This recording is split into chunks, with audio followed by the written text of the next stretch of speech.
நாம் அனைவரும் வாழ்வில் அவ்வப்போது கோபம் கொள்கின்றோம். அதை தவிர்க்க இயலாது. மனிதர்கள் அந்த பாவனையோடு தான் பிணைந்துள்ளோம். ஆனால் அந்த கோபம் ஏன் உருவாகிறது? அது பற்றி சிந்தித்ததுண்டா?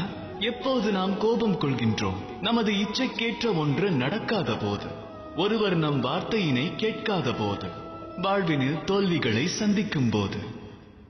ஆனால் இந்த நிலைகள் அனைத்திற்குமான ஆதாரம் ஒன்றேயாகும்.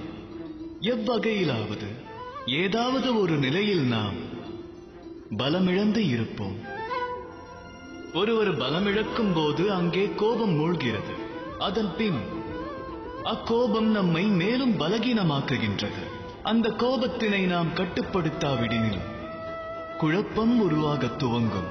அதோடு அக்குழப்பத்திற்கு தீர்வு காணாவிடில் விவேகமிழந்து கவலை கொள்வோம். அந்த மனக்கவலையை கட்டுக்குள் வைக்காவிடில் மனிதனானவன் தன்னிலையை இழப்பான். பிறகு அவன் சிந்திக்கும் சக்தியினை அடியோடு இழப்பான். அதன் பின் அந்த மனிதன் சருகு போல் மண்ணில் சாய்வான். ஆகையால் தம்முடைய கோபத்தை வசமாக்குங்கள். தம்முடைய மனதை என்றும் அமைதியடையச் செய்யுங்கள். ராதா ராதா.